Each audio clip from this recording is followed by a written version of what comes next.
Good morning to all of you my dear student. कैसे हैं आप सब। तो बच्चों, जैसे कि आप पता है आज हम लोग नया चैप्टर स्टार्ट कर रहे हैं जेनेटिक्स का, जो सेकंड चैप्टर है जिसका नाम है molecular basis of inheritance. Chapter का नाम क्या है? Molecular basis of inheritance. Actually जिस मॉलिक्यूल्स की हम बात कर रहे हैं, ये जो मॉलिक्यूल्स है जो है डीएनए है, आरएनए है, इनकी बात आज हमें अब करनी है। और ये हमारा इस चैप्टर का मॉलिक्यूलर बेसिस ऑफ इनहेरिटेंस का ये लेक्चर नंबर 1 है। माय डियर स्टूडेंट, इस लेक्चर में आज हम लोग बात करने वाले हैं डीएनए के प्रॉपर स्ट्रक्चर्स की। देखेंगे कि डीएनए जो है एक पॉलीमर है, आपको पता है इसके मोनोमर क्या है, उसके प्रॉपर स्ट्रक्चर्स को देखेंगे और समझेंगे। इसके साथ ही माय डियर स्टूडेंट, सबसे पहले जैसे हम ये चैप्टर को स्टार्ट करेंगे, लेकिन इसके पहले आपको ये पता होना चाहिए कि इस चैप्टर में हमें स्टडी क्या क्या करनी है। क्योंकि अगर हमें जर्नी के स्टेशंस पता हो कि कौन कौन से स्टेशन आएंगे, तो हमें यह एहसास होता रहेगा कि अब ये जर्नी कब फिनिश होने वाली है। तो चलिए बच्चों, सबसे पहले हम लोग देख लेते हैं कि हमें इस चैप्टर में क्या क्या स्टडी करनी है। मतलब हम सिलेबस देख लेते हैं इस चैप्टर का। तो इस चैप्टर में ये जो क्लिप आप देख रहे हैं, मैंने एनसीईआरटी से ही लिया हुआ है। इसमें सबसे पहले हमें बात करनी है डीएनए की। डीएनए के स्ट्रक्चर्स को समझना है, चार का रूल्स क्या है, किस तरीके का प्रॉपर इसका स्ट्रक्चर बना होता है। फिर हमें सेकंड बात करनी है कि भाई अगर हम डीएनए को जेनेटिक मटेरियल मानते हैं तो उसके लिए कौन कौन से एक्सपेरिमेंट किए गए और उस एक्सपेरिमेंट में क्या प्रूफ किया गया। थर्ड हम बात करेंगे आरएनए वर्ल्ड की, जिसमें हम बात करेंगे रिबोन्यूक्लिक एसिड्स के प्रॉपर स्ट्रक्चर्स की। रेप्लिकेशंस क्या होता है आपको पता है, जब डीएनए से डीएनए मॉलिक्यूल बनता है तो इसी प्रोसेस को बोलते हैं रेप्लिकेशन। और जब ट्रांसक्रिप्शन का मतलब क्या है, जब डीएनए से आरएनए बनता है तो उसको हम ट्रांसक्रिप्शन बोलते हैं। इस प्रोसेस की बात करेंगे। जेनेटिक क्या कोड क्या होता है, और फाइनली आरएनए से किस तरीके से प्रोटीन बनती है, इसकी बात हम लोग करेंगे ट्रांसलेशन में। और जीन का रेगुलेशन कैसे होता है, कैसे कोई जीन अपने आप को एक्सप्रेस करती है, ऑन करती है और किस समय वो ऑफ रहती है, इसका क्या मैकेनिज्म है, इसको हम लोग समझेंगे रेगुलेशन ऑफ जीन एक्सप्रेशन में। और जो हमारा सेकेंड लास्ट होगा उसमें बात करेंगे ह्यूमन जीनोम प्रोजेक्ट की, और लास्ट में हम देखेंगे डीएनए फिंगरप्रिंटिंग।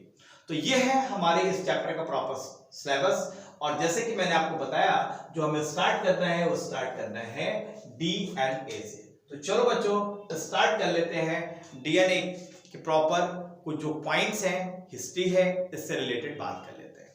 जैसे कि आपको पता है, अगर हम डीएनए की बात करें तो डीएनए की अगर हम बात करें बेटा, तो डीएनए का फुल फॉर्म क्या होता है? डीएनए का फुल फॉर्म होता है deoxy ribo nucleic acid. DNA का फुल फॉर्म क्या होता है? Deoxy ribo nucleic acid. अगर हम इसके कुछ फैक्ट की बात करें कि फैक्ट क्या कहता है, तो पहला फैक्ट ये कहता है कि एफ मिसर वो पहले साइंटिस्ट थे जिन्होंने डिस्कवर्ड किया था न्यूक्लिक एसिड्स को। कहां पर? जो पस सेल के न्यूक्लियस में। पस सेल आप जानते हैं, जब पस पड़ जाती है तो पस सेल के न्यूक्लियस में इन्होंने सबसे पहले डीएनए को डिस्कवर्ड किया था। और तब इसको नाम, इस न्यूक्लिक एसिड का नाम डीएनए नहीं दिया गया, जबकि इसको क्या कहा गया? इसको न्यूक्लिन कहा गया। क्यों बेटा न्यूक्लिन कहा गया? क्योंकि न्यूक्लियस के अंदर है, इसलिए जो मिसर साहब थे उन्होंने इसी के साथ मिला के एक नाम दे दिया, इसको क्या बोला? न्यूक्लिन बोला इन्होंने। और वास्तव में जो टर्म है कौन सा? न्यूक्लिक एसिड, इस टर्म्स को देने वाले साइंटिस्ट हैं, इनका नाम है अल्टमान। तो देखो बेटा, न्यूक्लिक एसिड को किसने न्यूक्लिन बोला? वो है एमिसर। और सबसे पहले टर्म न्यूक्लिक एसिड किसने दिया? वो दिया अल्टमान ने। तो ये दो फैक्ट हैं जो आपके नीट एग्जामिनेशन के पॉइंट ऑफ व्यू से इंपॉर्टेंट है। चलिए नेक्स्ट पॉइंट की बात कर लेते हैं। आपको पता है, चाहे बात डीएनए की हो या आरएनए की हो, दोनों के दोनों क्या हैं? दोनों के दोनों पॉलीमर हैं। पॉलीमर का मतलब क्या होता है? पॉलीमर का मतलब होता है कि जैसे ये कई मोनोमर हैं, देखो ये कैसे, ये मोनोमर है, ये मोनोमर है, ये मोनोमर है, और ये मोनोमर आपस में एक दूसरे के साथ कनेक्ट होके क्या बनाते हैं? ये बनाते हैं पॉलीमर। अब आप जानते हैं न्यूक्लिक एसिड दो तरीके का होता है। एक तो होता है हमारा डीएनए, जिसकी बात हमें करनी है, और दूसरा होता है आरएनए, जिसको बोलते हैं रिबोन्यूक्लिक एसिड, इसकी बात करनी है। तो अगर हम बोले कि डीएनए अगर एक पॉलीमर है तो इसका मतलब वो कई मोनोमर से मिलकर बना होगा। तो इसमें इसका जो एक मोनोमर होता है, इस एक मोनोमर को जो मिलके पूरे डीएनए को बनाते हैं इसको बोलते हैं न्यूक्लियोटाइड। क्या बोलते हैं बेटा?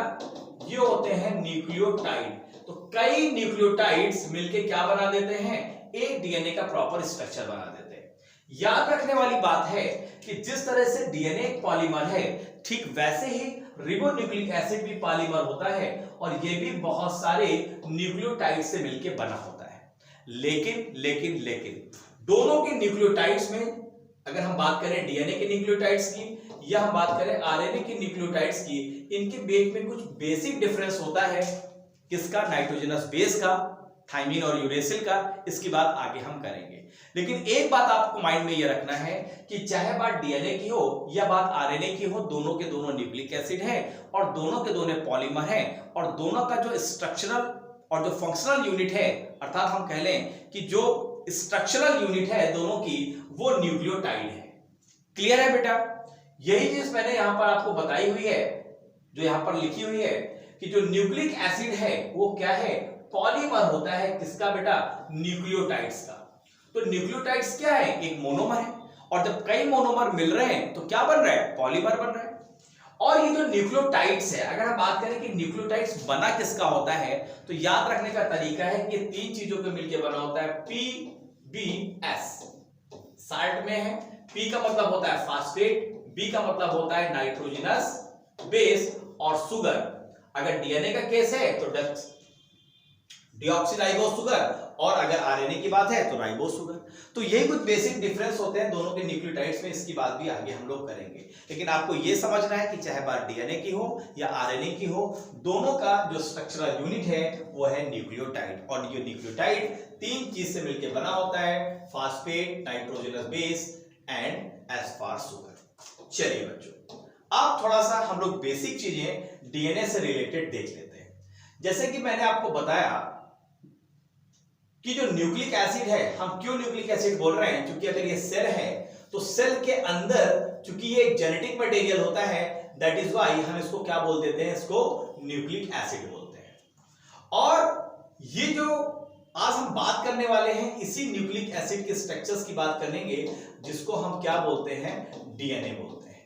यस, तो यहां पर हमें देखना है कि डीएनए का स्ट्रक्चर कैसे होता है और न्यूक्लियोटाइड्स एक प्रॉपर कैसा बना होता है और न्यूक्लियोटाइड और न्यूक्लियोसाइड्स में अंतर क्या होता है। चलिए, न्यूक्लियोसाइड्स के अंदर ही न्यूक्लियोटाइड्स होता है, उसके बारे में हम लोग जरा डिटेल से बात करेंगे। चलो बच्चों, तो स्टार्ट करते हैं अपने प्रॉपर डीएनए के स्ट्रक्चर्स को समझना। सबसे पहले एक माइंड में एक बात आती है कि चूंकि डीएनए, एक बार क्वेश्चन पूछा गया था कि डीएनए क्या होता है, एसिडिक होता है या बेसिक होता है? जरा मुझे कमेंट्स में लिख के बताओ क्या होगा, एसिडिक होगा या बेसिक होगा। याद रखिएगा बेटा, डीएनए का जो नेचर होता है, जो केमिकल नेचर है, वो एसिडिक होता है। देखो एक्चुअली इसको याद करने की जरूरत इसलिए नहीं है कि चूंकि जब आप डीएनए का फुल फॉर्म लिखेंगे, डीऑक्सीरिबोन्यूक्लिक, लास्ट में क्या लगा हुआ? एसिड। क्या लगा हुआ है? एसिड। तो आप समझ सकते हैं कि डीएनए क्या होगा? एसिडिक होगा। दूसरा, ये चार्ज कैसा होता है? ये कैसा चार्ज होता है? ये पॉजिटिव चार्ज होता है कि ये निगेटिव चार्ज होता है, ये न्यूट्रल होता है? जरा मुझे कमेंट में जरा लिख के बताइए। और ये क्यों पर्टिकुलर चार्ज होता है? पॉजिटिव है तो क्यों, निगेटिव है तो क्यों, न्यूट्रल है तो क्यों? देखिए बच्चों, जिन बच्चों ने सही आंसर दिया है मैं आपको बता देता हूं। इसका डीएनए का जो चार्ज होता है बेटा, वो निगेटिव होता है। इसका कारण क्या है कि जो डीएनए चूंकि कई न्यूक्लियोटाइड से मिलकर बना है, तो न्यूक्लियोटाइड में चूंकि तीन चीजें हैं, P, B, S, P for phosphate, B for nitrogenous base, S for sugar. तो इसमें जो फास्फेट होता है, आप जानते हैं PO4-3, तो इसकी माइनस की वजह से जो डीएनए का जो नेचर होता है बेटा, वो निगेटिव हो जाता है। क्लियर है पॉइंट? तो इसको मिसगाइड होने की जरूरत आपको नहीं है। चलिए, तो दो पॉइंट आपने यहां पर देखे। पहला कि डीएनए का जो नेचर है वो एसिडिक होता है और चार्ज कैसा होता है बेटा? निगेटिव होता है। जरा दोनों पॉइंट्स को आप नोट कर लें अपने नोटबुक में, जिससे चीजें आपको स्टेप बाय स्टेप क्लियर होती चले। चलो, जैसे कि मैंने बताया कि जो डीएनए है वो कई न्यूक्लियोटाइड्स का मिलकर बना है। इसका मतलब अगर हम एक न्यूक्लियोटाइड के स्ट्रक्चर्स को देख लें तो पूरे डीएनए के स्ट्रक्चर्स को हम समझ सकते हैं। चलो, अगर हम बात करें एक न्यूक्लियोटाइड के स्ट्रक्चर्स की, तो मैंने बताया एक न्यूक्लियोटाइड्स में आपको 3 पॉइंट मिलेंगे। क्या मिलेगा? पहला मिलेगा आपको, इसमें होगा सुगर। दूसरा होगा इसमें बेस, बेस का मतलब नाइट्रोजनस बेस, नाइट्रोजनस बेस, और थर्ड होगा बेटा फास्फेट ग्रुप PO4-3। अब ये डीएनए में एक समझने वाली बात ये है कि अगर मैं आपको बोलूं कि चूंकि एक न्यूक्लियोटाइड किसका बना है, शुगर का, बेस का और फास्फेट का, तो अगर सिर्फ शुगर के साथ अगर हम सिर्फ बेस ऐड करते हैं, तो जो शुगर के साथ अगर हम बेस सिर्फ ऐड करेंगे तो ऐसे स्ट्रक्चर्स को हम बोलेंगे न्यूक्लियोसाइड। क्या बोलेंगे बेटा? न्यूक्लियोसाइड। लेकिन जब शुगर बेस के साथ साथ हम यहां पर फास्फेट को भी ऐड कर दें, तब इस स्ट्रक्चर्स को हम बोलते हैं न्यूक्लियोटाइड।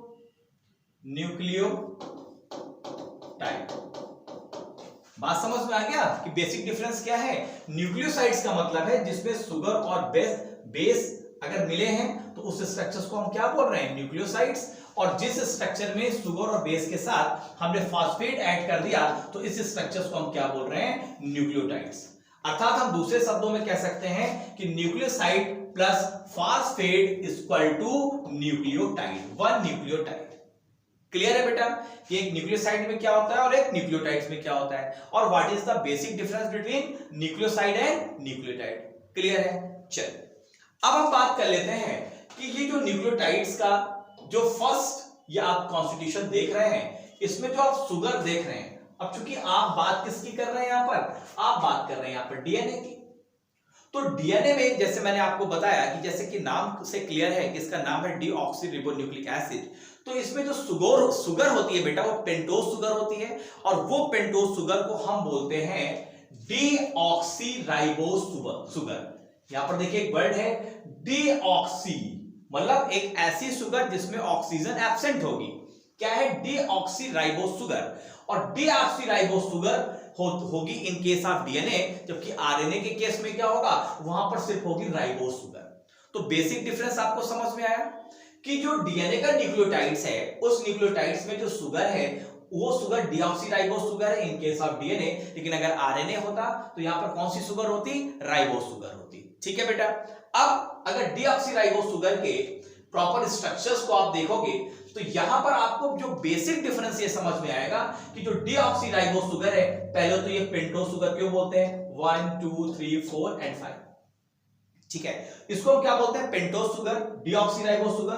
और यहां जो बेसिक अंतर होता है डीऑक्सीराइबोज और राइबोज में कि यहां पर देखिए लगा हुआ है एच, लेकिन अगर हम राइबोज शुगर की बात करते हैं बेटा तो यहां पर H की जगह लग जाता OH, तो अगर OH लग जाता तो वो हो जाती राइबोज शुगर। यही बेसिक डिफरेंस होता है डीऑक्सीराइबोज और राइबोज शुगर के बीच में। आपको याद रखना है अंतर कहां पर है। यहां पर जो आपकी डीऑक्सीराइबोज शुगर है यहां पर हाइड्रोजन लगा है, जबकि वहां पर लगा हुआ OH। This is the basic difference between the ribose and deoxyribose sugar. Clear है बेटा? चलिए सेकंड जरा पॉइंट देख लेते हैं। अब जैसे कि मैंने आपको बताया कि भाई न्यूक्लियोटाइड्स का पहला कॉन्स्टिट्यूएंट तो हो गया शुगर, दूसरा कॉन्स्टिट्यूएंट क्या है? इसका है बेस। देखो बेस होते हैं दो तरीके के, जैसे कि आपको पता है एक बेस होता है प्यूरिन और दूसरा जो टाइप होता है वो होता है पिरिमिडिन। पहला बेस है प्यूरिन और दूसरा है पिरिमिडिन। अच्छा इसको याद कैसे रखना है? देखो याद करिएगा, प्यूरिन का नाम छोटा है ना, प्यूरिन का नाम छोटा है, तो एक काम करते हैं, प्यूरिन का नाम छोटा है तो जो लोग छोटे हो, ये छोटा है तो हम इसमें लगा देते हैं आग। क्या लगा देते हैं? आग लगा देते हैं। और पिरिमिडिन का नाम चूंकि बड़ा है तो हम इसको कट कर देते हैं। क्या कर देते हैं बेटा? कट कर देते हैं। देखो कट नहीं करना, एक्चुअली याद करने का मैं आपको तरीका बता रहा हूं। चूंकि प्यूरिन नाम छोटा है तो आपने क्या लगा दिया? इसमें यहां पर आग लगा दिया, Ag लगा दिया। और पिरिमिडिन चूंकि नाम बड़ा है तो हमने इसमें कट कर दिया। तो याद कैसे रहेगा? देखो आपको पता है प्यूरिन A फॉर क्या होता है? एडेनाइन, और G फॉर क्या होगा? ग्वानिन। यहां पर पिरिमिडिन का मतलब है C for cytosine, U for uracil और T फॉर थाइमिन। जरा इसको मैं आपको फिर से प्रॉपर तरीके से दिखा देता हूं। देखो प्यूरिन में क्या लगाना है? हमको आग लगानी है, तो प्यूरिन में Ag हो गया, A फॉर एडेनाइन और G फॉर ग्वानाइन। पिरिमिडिन की अगर हम बात करें तो पिरिमिडिन चूंकि नाम बड़ा है तो हमें इसे क्या करना है? हमें कट करना है, तो C for cytosine, U for uracil और T फॉर थाइमिन। देखो यूरेसिल को मैंने यहां पर व्हाइट कलर से इसलिए लिखा है कि एक्चुअली डीएनए का जो पिरिमिडिन होता है, डीएनए का जो न्यूक्लियोटाइड है, उसके बेस में जो पिरिमिडीन है वहां पर कभी भी यूरेसिल नहीं होगा। ये यूरेसिल कहां होगा बेटा? आरएनए के केस में होगा, और वहां पर आरएनए में थाइमिन नहीं होगा, वहां पर यूरेसिल हो जाएगा। लेकिन डीएनए के केस में पिरिमिडीन में साइटोसिन और बेटा थाइमिन होता है। ये चीज माइंड में आपको रखना है। याद कैसे होगा? प्यूरिन, प्यूरिन चूंकि नाम छोटा है इसमें आप आग लगा लीजिए, A for adenine, G for guanine, और चूंकि पिरिमिडीन नाम बड़ा है इसको कट कर दीजिए, CUT for cut, C for cytosine, U for uracil और T फॉर थाइमिन। लेकिन याद रखना है यूरेसिल होगा आरएनए के केस में और थाइमिन होगा डीएनए के केस में। तो यहां पर आप देखिए दो तरीके के आपको बेसिस मिल रहे हैं, एक तो मिल रहा है प्यूरिन और दूसरा मिल रहा है पिरिमिडीन। लेकिन याद रखने वाली बात है, एक दूसरा क्वेश्चन यहां से ये पूछा जाता है कि प्यूरिन या पिरिमिडीन में कौन सा जो स्ट्रक्चर है वो हेट्रोसाइक्लिक है, जिसमें दो आपको साइकिल मिलेगी देखने को। देखो यहां पर अगर आप देखोगे तो प्यूरिन आप देखिए यहां पर दो रिंग आपको देखने को मिल रही है, हेट्रोसाइक्लिक मतलब दो रिंग आपको देखने को मिल रही है। और लेकिन अगर पिरिमिडीन के केस में आप देखेंगे तो यहां पर रिंग की संख्या कितनी है? 1 है। तो ये बेसिक डिफरेंस है। इसको बेटा कैसे याद रखना है? इसको याद रखना है कि नाम बड़ा, पिरिमिडीन का क्या है? नाम बड़ा, इसलिए हम इसको कट कर दिए हैं, नाम बड़ा पर दर्शन छोटे। आपने कहावत सुनी है ना, नाम बड़ा पर दर्शन छोटे। दर्शन छोटे का मतलब क्या है? यहां पर रिंग की संख्या सिर्फ क्या है? 1। लेकिन यहां पर क्या है? नाम छोटा पर दर्शन बड़े, यहां पर दो रिंग हो गई हैं। तो यही बेसिक डिफरेंस होता है प्यूरिन और पिरिमिडीन के बीच में। जहां पिरिमिडीन सिंगल रिंग है वहीं पर प्यूरिन हमारी कैसी है? डबल रिंग है। अच्छा, हम इनको नाइट्रोजनस बेस इसलिए बोलते हैं बेटा कि आप यहां पर देखेंगे कि यहां पर इनके रिंग्स में नाइट्रोजन आपको लगा हुआ मिल जाएगा। देखो यहां पर नाइट्रोजन है, यहां पर नाइट्रोजन है, यहां पर नाइट्रोजन है। तो अगर आपसे कोई पूछे कि प्यूरिन रिंग्स में नाइट्रोजन की पोजीशंस क्या होती है, किस पोजीशन में नाइट्रोजन लगे हैं, तो आप देख रहे हैं यहां पर 1, 3 और 7 की पोजीशन में प्यूरिन में नाइट्रोजन लगा होता है, 1, 3 और 7 की पोजीशन में। लेकिन अगर हम यहां पर देखें पिरिमिडीन के केस में तो नाइट्रोजन देखो फर्स्ट पोजीशन पे लगा हुआ है और नाइट्रोजन थर्ड पोजीशन पे लगा है, मतलब 1 और 3 पोजीशन पे यहां पर नाइट्रोजन लगा हुआ है। तो बेटा क्वेश्चन यहां से भी पूछ लिए जाते हैं कि प्यूरिन के केस में नाइट्रोजन कहां होगा? फर्स्ट, थर्ड और 7th पोजीशन पे, और पिरिमिडीन के केस में नाइट्रोजन कहां पर है? फर्स्ट और थर्ड पोजीशन पे। तो ये भी आपको नोट डाउन करना है, बहुत इंपॉर्टेंट फैक्ट है for the view of NEET examination.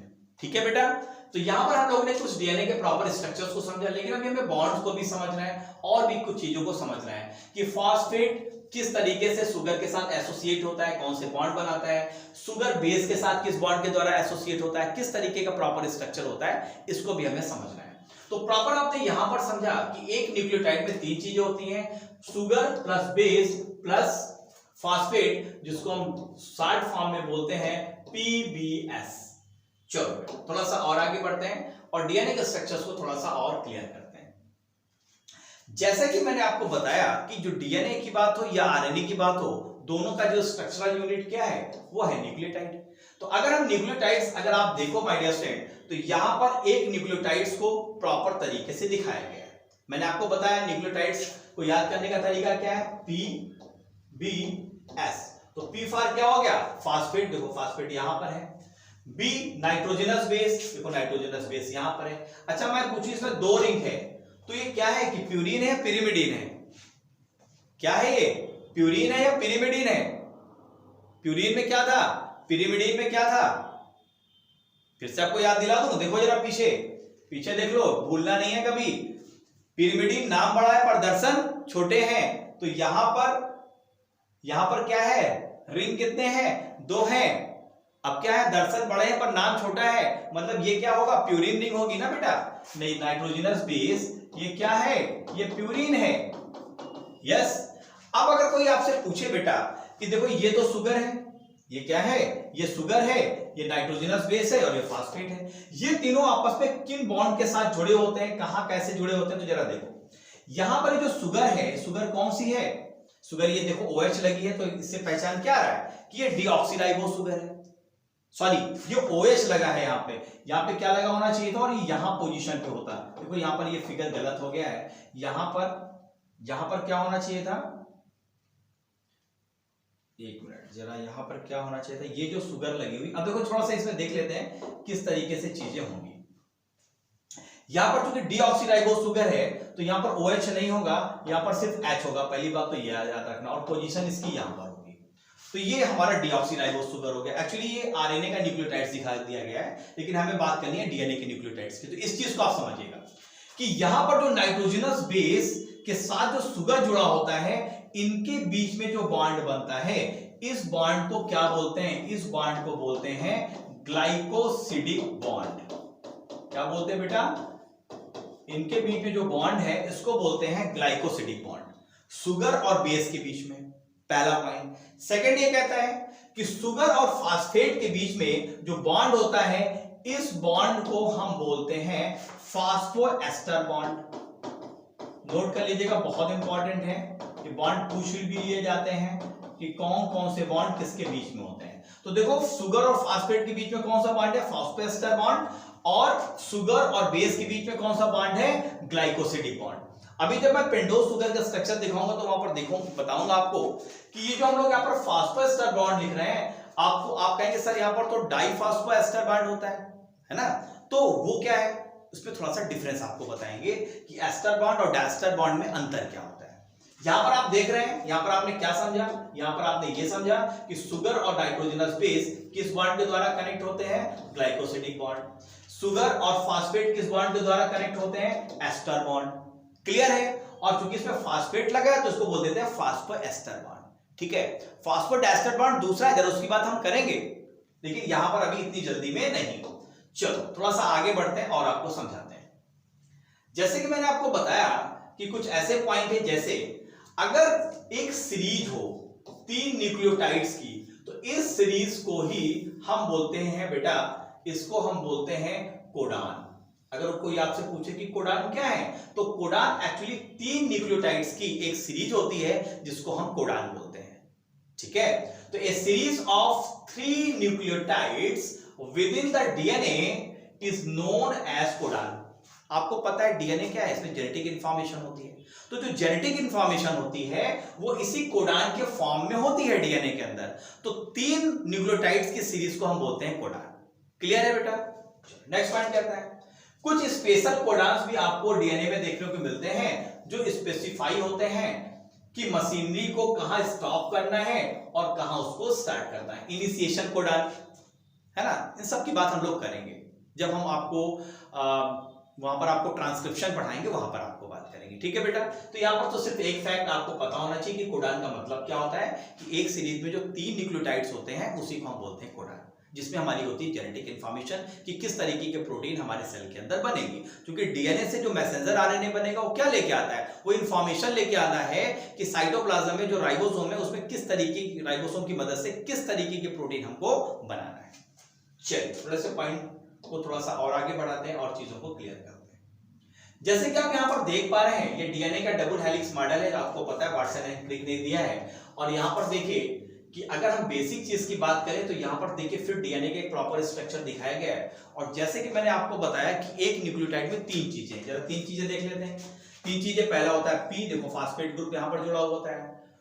ठीक है, दूसरा होता है बेस और तीसरा होता है शुगर। तो फास्फेट के साथ देखो शुगर यहाँ पर जुड़ा हुआ है। ठीक है, और बेस क्या है? बेस देखो ये है ए फॉर एडेनिन। तो यहां पर एडेनिन, शुगर और फास्फेट, ये तीनों, ये तो इधर वाले का फास्फेट है, ये तीनों मिला के ये क्या हो गया? ये हो गया 1 न्यूक्लियोटाइड।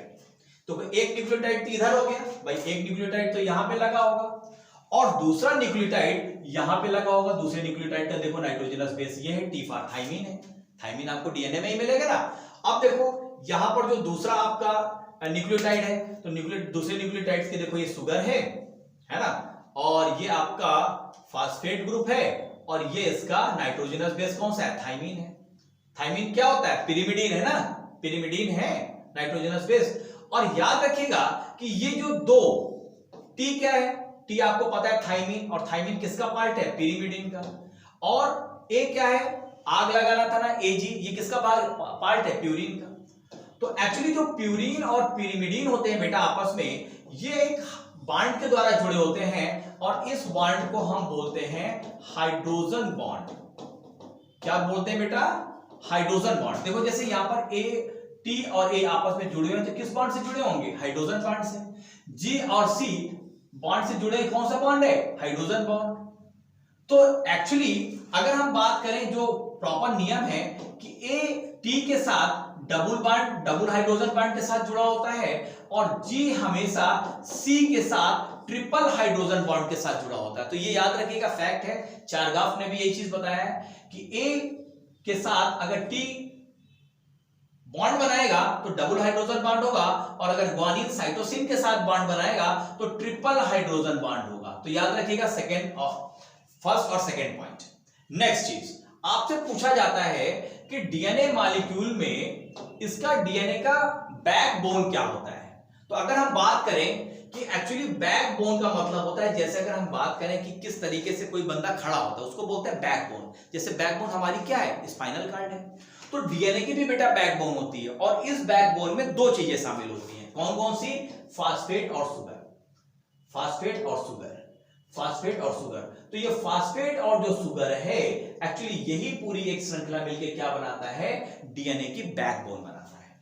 क्लियर है? और जो बेस पेयरिंग होता है बीच का हिस्सा, दो न्यूक्लियोटाइड आपस में जो जुड़े होते हैं वो दो स्ट्रैंड्स के न्यूक्लियोटाइड आपस में जुड़े किसके द्वारा होते हैं? बेस पेयर के द्वारा जुड़े होते हैं और जो बॉन्ड इसके लिए रिस्पांसिबल है वो होता है बेटा हाइड्रोजन बॉन्ड। पहली चीज। नेक्स्ट पॉइंट आप देखो, यहां पर आप देखो कि ये फास्फेट इस शुगर के साथ बॉन्ड बना रहा है। जरा इस बॉन्ड की बात, जो फास्फोडाइस्टर बॉन्ड की बात है, जरा हम पेंटोज शुगर में आपको और क्लियर करेंगे। लेकिन आपको यहां पर समझ में आया होगा कि यहां पर ये जो डबल हेलिक्स स्ट्रक्चर दिखाया गया है तो इसका मतलब क्या है कि देखो ये न्यूक्लियोटाइड है, यहां पर भी दूसरे हेलिक्स में देखो ये न्यूक्लियोटाइड है और दोनों न्यूक्लियोटाइड आपस में किसके द्वारा जुड़े हुए हैं? अपने अपने बेस के द्वारा एक दूसरे से जुड़े हुए हैं और जो बॉन्ड बन रहा है वो कौन सा बॉन्ड है? Hydrogen bond. यहां तक चीजें क्लियर हैं। और यहां पर मैंने आपको क्या बताया था कि जो शुगर है जो बेस के साथ जुड़ा होता है, किस बॉन्ड के साथ जुड़ा होता है? ग्लाइकोसिडिक बॉन्ड के द्वारा जुड़ा होता है। चलिए बेटा थोड़े से पॉइंट को और आगे क्लियर करते हैं। अगर आपको समझ, अगर इतना क्लियर है जरा इसका स्क्रीनशॉट ले लीजिए, फिर आगे बढ़ते हैं। चलिए अगर हम नेक्स्ट बात करें, यस, तो आपको पता है दो तरीके के नाइट्रोजनस बेस होते हैं। पहला होता है प्यूरिन और दूसरा होता है पिरिमिडिन। याद कैसे करना है? देखो यहां पर क्या है? C for cytosine, U for uracil, T for thymine. इसका मतलब ये साइटोसिन यूरेसिल क्या है? यहां पर क्या है? कट लगा हुआ। कट किस पे करना है? जिसका नाम बड़ा है। तो तीनों के तीनों क्या है? पिरिमिडिन है। और पिरिमिडिन में आप देखिए कैसे पहचानेंगे? सिंगल रिंग है। देख रहे हैं आप? ये सिंगल रिंग है, मतलब नाम बड़े पर दर्शन छोटे। जबकि प्यूरिन के केस में क्या है? ये क्या है हमारा? पिरिमिडिन। और प्यूरिन के केस में आप देखिए यहां पर डबल रिंग है। चलो सबसे पहले हम बात कर लेते हैं पिरिमिडिन की। पिरिमिडिन के बारे में कुछ इंपॉर्टेंट पॉइंट। पहला पॉइंट क्या कहता है कि पिरिमिडिन में हमेशा एक आपको पिरिमिडिन रिंग ही मिलेगी, मतलब सिंगल रिंग स्ट्रक्चर्स होते हैं पिरिमिडिन। सेकेंड पॉइंट कहता है जो स्केलेटन होता है रिंग्स का वो 2 नाइट्रोजन और 4 कार्बन एटम आपको देखने को मिलेंगे। बड़ा बेसिक पॉइंट है। कितने बेटा नाइट्रोजन देखने को मिलेंगे? 2 नाइट्रोजन। और कार्बन एटम कितने होंगे? 4। मतलब 2 nitrogen plus 4 carbon. This will be the formula of pyrimidine. Clear है? याद कैसे रखना है इसको? क्योंकि नाम बड़ा है, इसको क्या कर देना है? कट कर देना है। साइटोसिन, थाइमिन और यूरेसिल। यूरेसिल कहां पर होगा? आरएनए के केस में होगा। चलिए नेक्स्ट पॉइंट देख लेते हैं। नेक्स्ट पॉइंट हम बात करते हैं प्यूरिन की। अगर हम प्यूरिन की बात करें बेटा तो यहां पर आपको एक तो पिरिमिडिन रिंग मिलेगी जिसमें आपको 2 नाइट्रोजन और 4 कार्बन मिलेंगे और दूसरी मिलेगी इमिडाजोल रिंग जिसमें 2 नाइट्रोजन और 3 कार्बन मिलेंगे। तो याद रखिएगा इमिडाजोल में एक कार्बन कम हो गया, 4 की जगह कितने हो गए? 3 कार्बन हो गए हैं। इसको बोलते हैं हम प्यूरिन। तो प्यूरिन के केस में आपको क्या मिल रहा है? 2 रिंग मिल रही है। क्लियर है बेटा? लेकिन एक चीज कॉमन है, दोनों में नाइट्रोजन की संख्या दोनों रिंग में सेम है। यहां पर भी 2 नाइट्रोजन और यहां पर भी 2 नाइट्रोजन है। लेकिन कार्बन क्या है? पिरिमिडिन रिंग में जहां 4 कार्बन है वही इमिडाजोल में आपको सिर्फ 3 कार्बन है। This is the basic difference between the pyrimidine and purine. याद कैसे रखना है? प्यूरिन में आप नाम छोटा, इसमें क्या लगा देनी है? आपको आग लगा देनी है। चलो थोड़ा सा और आगे बढ़ते हैं। नेक्स्ट हम बात कर लेते हैं। अब देखो यहां पर आपको मैं प्रॉपर तरीके से बॉन्ड समझा पाऊंगा जो वहां पर हम एस्टर और फॉस्फोडाइस्टर बॉन्ड में अंतर क्या है। देखो बेटा, अगर हम यहां पर बात करें तो देखो ये जो बीच वाला आप देख पा रहे हो ये क्या है, ये शुगर का मॉलिक्यूल है, ठीक है।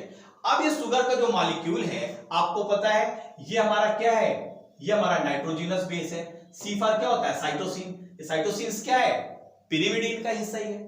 तो ये शुगर और जो नाइट्रोजनस बेस है किस बॉन्ड के द्वारा जुड़े होंगे, ग्लाइकोसिडिक बॉन्ड के द्वारा। और जो शुगर में इसका जो 5th कार्बन है, इस 5th कार्बन के साथ ये फास्फेट अटैच होता है और जिस बॉन्ड के द्वारा अटैच होता है इसको बोलते हैं एस्टर बॉन्ड। तो देखो एक तो न्यूक्लियोटाइड ये हो गया, क्लियर है, और इसके ऊपर तो दूसरा न्यूक्लियोटाइड होगा। तो दूसरा न्यूक्लियोटाइड से ये जो हमारा फास्फेट है वो दूसरे न्यूक्लियोटाइड के शुगर मॉलिक्यूल के साथ अटैच होता है और यहां पर भी क्या बनाता है, एस्टर बॉन्ड। तो ये एस्टर बॉन्ड और ये एस्टर बॉन्ड दोनों को मिला के हम बोल देते हैं बेटा फास्फोडाइस्टर बॉन्ड। तो अगर कोई पूछे कि एस्टर बॉन्ड कहां मिलेगा तो एक न्यूक्लियोटाइड्स के अंदर मिलेगा, फास्फोडाइस्टर बॉन्ड कहां मिलेगा, आप दो न्यूक्लियोटाइड्स के बीच में मिलेगा। That is the basic difference between the ester phosphoester and phosphodiester bond. Clear है। जरा थोड़ी सी हम इसके डिफिनेशंस को देख लेते हैं, क्या पॉइंट्स कहती है, जरा इसको समझ लेते हैं। सबसे पहले आपको पता है कि जो शुगर होती है डीएनए में कैसी होती है, पेंटोज शुगर होती है। कहता है कि जो नाइट्रोजन बेसेस होते हैं जो बॉन्ड बनाते हैं वो पहले कार्बन आप पेंटोज शुगर से बनाते हैं, किसके, न्यूक्लियोसाइड से। क्योंकि आप जानते हैं कि जो आपका ये शुगर है और जब नाइट्रोजनस बेस जब मिलते हैं तो दोनों मिलके क्या बनाते हैं, दोनों मिलके बनाते हैं न्यूक्लियोसाइड। और ये कह रहा है कि न्यूक्लियोटाइड कब बनेगा, जब इसके साथ फास्फेट भी ऐड हो जाए। लेकिन अभी शुगर है और सिर्फ नाइट्रोजनस बेस है तो हम इसको बोल रहे हैं न्यूक्लियोसाइड। तो कह रहा है कि जो नाइट्रोजन बेस है, मतलब ये जो नाइट्रोजन बेस है अगर पेंटोज शुगर के साथ ये न्यूक्लियोसाइड का फॉर्मेशन कर रहा है तो किसके साथ करेगा, पेंटोज शुगर के फर्स्ट कार्बन के साथ। देखो यहां पर फर्स्ट कार्बन के साथ यहां पर ये बॉन्ड बना रहा है। तो ये बहुत इंपॉर्टेंट पॉइंट है बेटा जो आपको याद रखना है। सेकंड पॉइंट क्या कहता है, जो नाइट्रोजन थर्ड प्लेस में है वो बॉन्ड बनाता है शुगर के साथ इन केस ऑफ पिरिमिडीन। अगर केस ये पिरिमिडीन का होता तो कहां पर किसके साथ ये बॉन्ड बनाता, ये बनाता जो नाइट्रोजन का थर्ड फॉर्म है। तो nitrogen of third place form bond with sugar in case of pyrimidine. जबकि अगर ये प्यूरिन का केस होता बेटा तो नाइट्रोजन की जो 9th पोजीशन है उसके साथ ये बॉन्ड बनता किसके साथ, शुगर के साथ। तो याद रखिएगा यहां पर क्या आ रहा है, यहां पर आ रहा है कि फर्स्ट कार्बन के साथ पेंटोज शुगर का बॉन्ड बन रहा है। यहां पर क्या आ रहा है कि नाइट्रोजन की जो थर्ड पोजीशन है वो बॉन्ड बना रहा है शुगर के साथ। और यहां पर आप देखिए प्यूरिन के केस में क्या है कि नाइट्रोजन की जो 9th पोजीशन है वो शुगर के साथ बॉन्ड बना रही है। तो ये यहां पर जो फैक्ट है वो आपसे पूछे जा सकते हैं कि ये फैक्ट सही है या गलत, तो इसको याद रखना है। थर्ड, अगर आप देखें यहां पर कि जो फास्फेट है वो जो शुगर के साथ बॉन्ड बनाता है इसको बोलते हैं एस्टर बॉन्ड। और एस्टर बॉन्ड का जो नेचर होता है बेटा वो होता है कोवैलेंट बॉन्ड। आपसे ये क्वेश्चन पूछा गया है कि ये बॉन्ड आयनिक होता है, कोवैलेंट होता है, कैसा बॉन्ड है, तो ये बॉन्ड कैसा है, कोवैलेंट बॉन्ड, इसी को हम बोलते हैं एस्टर बॉन्ड। किसके साथ बनाता है, 5th carbon of sugar to form a complete nucleotide. आप देखो यहां पर ये 5th कार्बन है और 5th कार्बन के साथ ये फास्फेट बॉन्ड आपस में जुड़ा हुआ, ये फास्फेट इसके साथ जुड़ा हुआ है, किस बॉन्ड के साथ, एस्टर बॉन्ड के साथ। तो यही यहां पर आपको पॉइंट लिखा गया है। तो आई होप आपको क्लियर हो गया होगा माय डियर स्टूडेंट कि किस तरीके से प्रॉपर एक न्यूक्लियोटाइड आपस में जुड़े होते हैं। अब जो हम बात कर लेते हैं बेटा, यहां पर हम बात करेंगे कि जब हम किसी शुगर को अगर हम बेस के साथ जोड़ रहे हैं तो क्या बनता है, ये बनता है न्यूक्लियोसाइड।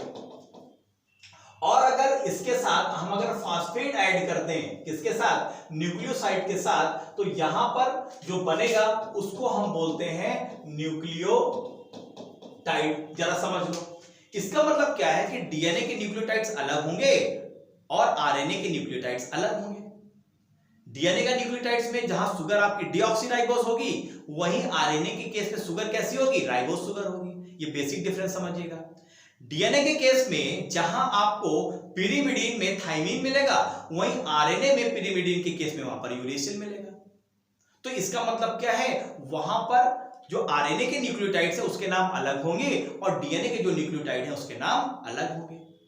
बात मेरी समझ में आ रही है? जैसे सिंपल से अगर हम बात करें, जैसे अगर हम सिर्फ पहले आरएनए की बात कर लें, तो आरएनए की अगर हम एक नाइट्रोजनस बेस है एडेनाइन, एडेनाइन क्या है आपको पता है, प्यूरिन का ही नाइट्रोजनस बेस है।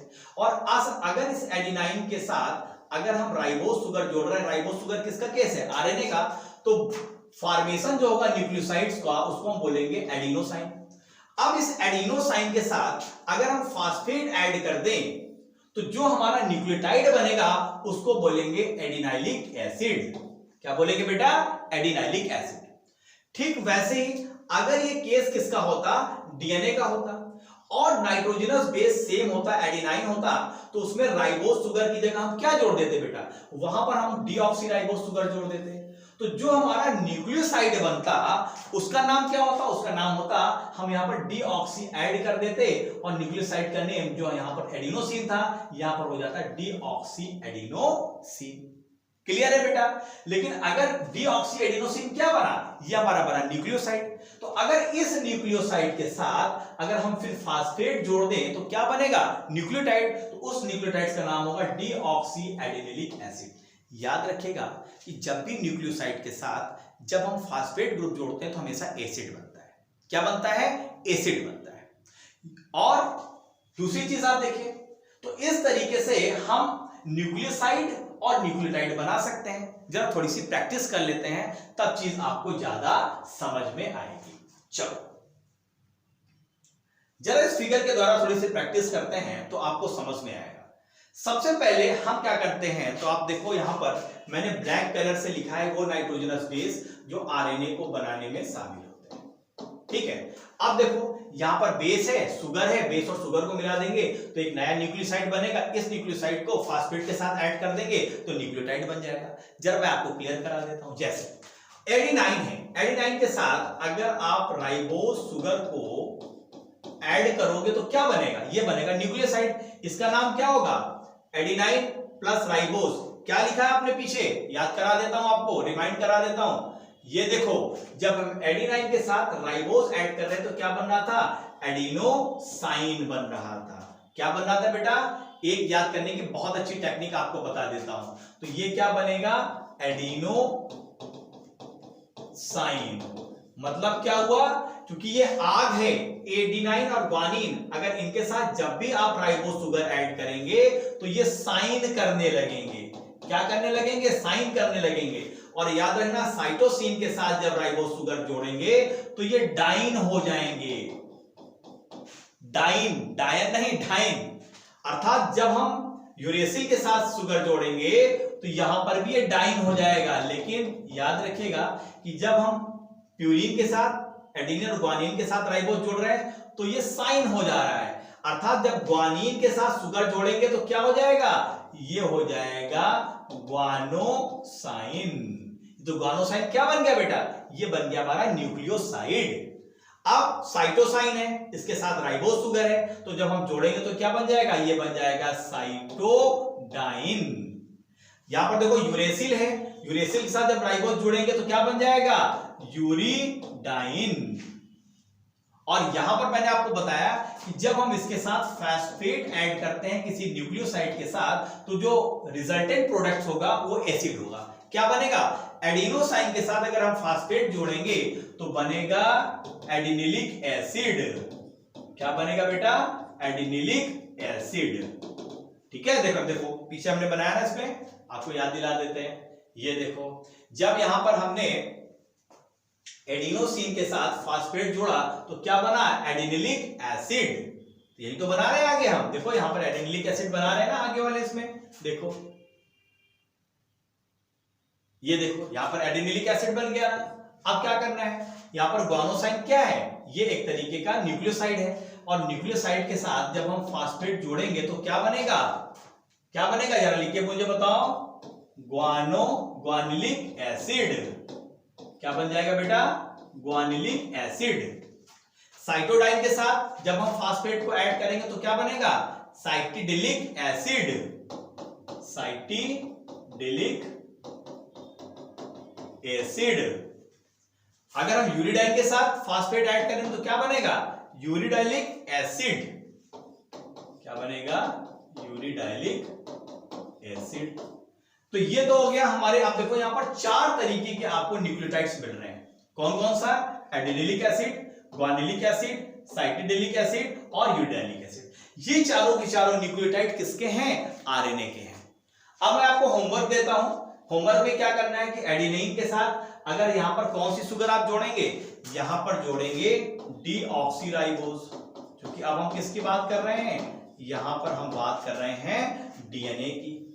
ये डीएनए के नाइट्रोजनस बेस हैं। तो यहां पर आपको क्या करना है? इन नाम के साथ सिर्फ डीऑक्सी ऐड कर देना है। जैसे डीऑक्सीराइबोज शुगर है तो यहां पर क्या हो जाएगा?